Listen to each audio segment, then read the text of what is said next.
Yeah, Janice, Andrew, you might remember the victim of this case, Catherine Guerrero de Aguas Vivas, lives in this Homestead community, but she was ambushed and abducted in Seminole County, Florida. Authorities have announced 2 persons of interest in this case.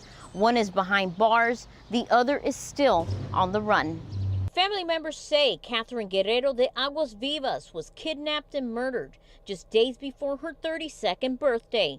As they continue to grieve, investigators believe they're closer to catching her killer. Jordanish Torres Garcia. Deputies in Central Florida naming 2 people of interest in the case, including 28-year-old Jordanish Torres Garcia, who's currently under arrest on unrelated drug charges. Authorities now questioning Garcia in connection to that green Acura seen during last week's armed abduction of the South Florida woman near Orlando.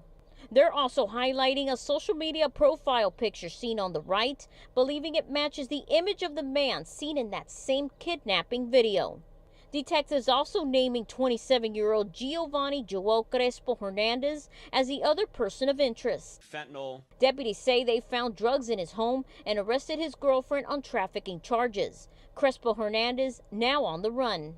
The sheriff says the victim's brother also pointed to her phone history, showing Crespo Hernandez was the last person on the phone with Guerrero de Aguas Vivas. Her body was later found shot to death in her white SUV, which was set on fire.